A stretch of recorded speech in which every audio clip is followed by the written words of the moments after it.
જય દ્વારિકાધીશ ભાઈ, કેમ છે? ભણાય તો વાંધો નહીં, સારું છે તો બસ વાંધો નહીં. આ દેવઘર ને બધા મિત્ર ચા પીએ છે. બાપા અમે ટેકે ટેકે હાલે જાય છે. લમણ રાઈતે આનો પગ ભાંગી ગયો એટલે આપણે મિત્રો છે બીજા અહીંયા જે સેવાકીય કાર્ય કરે છે. સાંજે આને મૂકી ગયા એટલે અત્યારે ખાઈ પીને જલસા કરે છે. દુલા ભગત અહીંયા ધ્યાન રાખીને બેઠા છે. બાપાનું ની રૂમ ની અત્યારે સાફ સફાઈ હાલે છે. 2-3 દી એને રૂમને ચોખ્ખો કરાવવો પડે, કારણ કે એ લોકો છે ને ટૂંકમાં ખબર બધી પડે છે. તે છતાંય અહીંયા કહેવાય ને કે ઓલું ગંદકી એવડી ફેલાવે છે કે ભાઈ એકાદ્ર ને એકાદ્ર રૂમને સાફ સફાઈ કરાવવો પડે છે. અને અહીંયાથી અત્યારે આ બાજુ સાફ સફાઈ ઓકે થઈ ગયું છે. અને જેટલા પણ મિત્રો જોવે છે એને કહી દઉં કે આ છે ને આ ચારેય બાજુથી આખી આને ડબલ વડી કરીને મારવી છે ને આમાં નીચે મારવાની છે જારી, જેથી કરીને ભાઈ ઝીણકા ગલુડિયા અને કૂતરાની બીજા રેડિયાર છે ને એનો ત્રાસ બહુ છે કે એ ગમે ત્યાંથી રાતે ક્યાંકથી અંદર આવી જાય છે. ને આપણે અહીંયા બધા બીમાર માલ ઢોર છે તો કાંઈક ને કાંઈક એક્ટિવિટી કર્યા રાખે છે. એટલે એના ત્રાસના હિસાબે આમાં ફરતી બાજુ છે ને અત્યારે ઓલી આજની તારીખમાં જ અર્જન્ટમાં મારીએ તો ભેગું થાય એવું છે.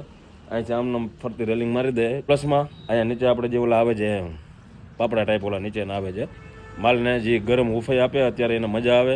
અને ઉનાળામાં એને બેસવા માટે એને બેસ્ટ રહે. એટલે 6 ફૂટ આ બાજુ 6 ફૂટ આ બાજુ અને આમ 40 ફૂટ જેવું આપણે પકડીએ ને તો 100 નંગ જેવું થઈ છે. એટલે આ બધી વસ્તુ ટોટલ થઈ અને રકમ થાય છે આપણે 5,500 થી 6,000 રૂપિયા એક અને 13,000 રૂપિયા બીજા. એટલે ટોટલ આપણે 19,000 પકડી શકીએ. 19,000 રૂપિયાનો આપણે ખર્ચો છે. 18,000 થી 19,000 રૂપિયાનો આ જે રનિંગ આજની તારીખમાં આપણે કરવો પડે એવો ખર્ચો છે. અને નંદી મહારાજ છે અત્યારે હવે આને જે પાછું ઓલું ભાઈ જે આપણે કેન્સરની તકલીફ હતી એ થોડાક દિવસ થયા પાછું એને ટૂંકમાં ત્યાંથી રસી થાય છે ને પાછું થઈ ગયું છે, કારણ કે એનો કોઈ ઈલાજ નથી. એટલે જેટલું થાય એટલું આપણે એવો પ્રયત્ન કરીએ કે ભાઈ એને તકલીફ ઓછી થાય ને જીવાત ન થાય અને ઓકે રહે. આ છે આ હમણાં થોડાક દિવસની અંદર થઈ જશે કમ્પ્લીટ. એને પગમાં કોઈ કંઈ તમે જોયું એમ કે ભાઈ કુવાડો મારી દીધો તો એને રિકવરી આવે છે, ખાઈ પીને આનંદ કરે છે શાંતિથી.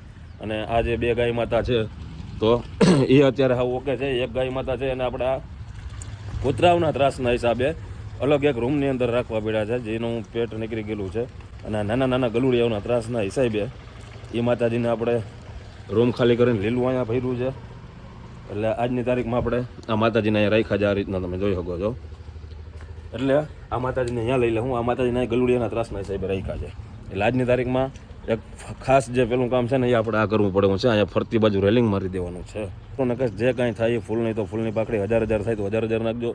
2-5 હજારનો કોઈ ટેકો દે તો 2-5 હજાર નાખજો. ને કોઈ મારા મિત્ર કદાચ એવા હોય કે ભાઈ હાલો 17-18 હજાર રૂપિયાનું જે કાંઈ ટૂંકમાં તમારે મોજ આવે એ તમે તમારે નાખી દેજો, જેથી કરીને આજની તારીખમાં અત્યારે આ વિડીયો ઉતારું છું. આજે જ ઉતાર્યો છે ને અત્યારનો જ છે ને તમે અત્યારે જોઉં છો. વિડીયોને શેર કરજો ને જે કાંઈ થાય તમારાથી યોગદાન કરજો, જેથી આ બધા માતાજીનું થઈ જાય.